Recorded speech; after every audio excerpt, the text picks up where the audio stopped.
மருத்துவர்களுக்கான மாநில அளவிலான கருத்தரங்கு எஃப்எம்ஜி மெட்கான் 2025 எனும் தலைப்பில் வெளிநாட்டில் படித்து இந்தியாவில் பணிபுரியும் மருத்துவர்களுக்கான சங்கத்தின் சார்பில் மாநில அளவிலான கருத்தரங்கு கோவை சின்னியம்பாளையத்தில் உள்ள பிருந்தாவன் கலையரங்கத்தில் நடைபெற்றது.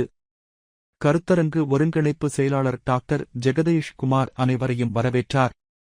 கருத்தரங்கு ஒருங்கிணைப்பு தலைவர் டாக்டர் பரமேஸ்வரன் வரவேற்புரை ஆற்றினார். சிறப்பு விருந்தினர்களாக இந்திய மருத்துவ சங்கம் தமிழ்நாடு கிளையின் மாநில செயலாளர் டாக்டர் கார்த்திக் பிரபு, பி.எஸ்.ஜி மருத்துவமனை இயக்குனர் டாக்டர் ஜே.எஸ். புவனேஸ்வரன் ஆகியோர் கலந்து கொண்டு பேசினர். மூத்த மருத்துவர் தங்கமுத்து மருத்துவர்களுக்கான பல்வேறு ஆலோசனைகளை வழங்கினார். அறிவியல் தொழில்நுட்பங்கள் சார்ந்த கருத்தரங்கு 12 அமர்வுகளாக நடைபெற்றது. இதில் பல்வேறு மருத்துவத் துறைகளில் வளர்ந்துள்ள தொழில்நுட்பங்கள் குறித்து மருத்துவர்கள் எடுத்துரைத்தனர். கருத்தரங்கில் தமிழ்நாடு முழுவதும் இருந்து சுமார் 300க்கும் மேற்பட்ட மருத்துவர்கள் பங்கேற்றனர்.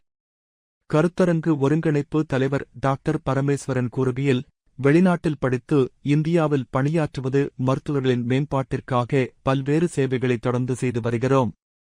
6வது பதிப்பாக நடைபெறும் இந்த கருத்தரங்கு கோவையில் 2வது முறையாக நடைபெறுவது குறிப்பிடத்தக்கது என்றார். இறுதியில் கருத்தரங்கு ஒருங்கிணைப்பு பொருளாளர் டாக்டர் விஜயகுமார் கிருஷ்ணன் நன்றியுரை கூறினார். நிகழ்ச்சிக்கான ஏற்பாடுகளை ஆர்.எம்.ஜி. தமிழ்நாடு மாநில தலைவர் டாக்டர் முத்தையா, பொதுச் செயலாளர் டாக்டர் கிருஷ்ண கிஷோர், பொருளாளர் பிரேம்சந்த் உள்ளிட்ட பலர் செய்திருந்தனர்.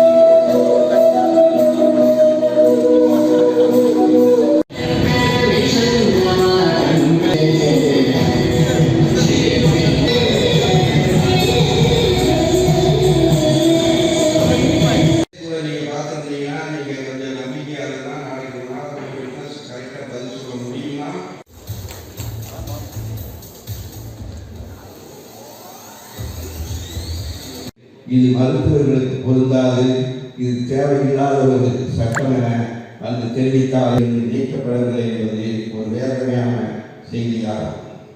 தற்போது இந்த நுகர்வோர் பாதுகாப்பு சட்டப்படி மருத்துவர்கள் மட்டுமே பாதிக்கப்படவில்லை, வழக்கறிஞர்களும் ஆரம்ப கட்டத்திலே பாதிக்கப்பட்டார். ஒரு சென்னையைச் சேர்ந்த ஒரு மருத்துவர்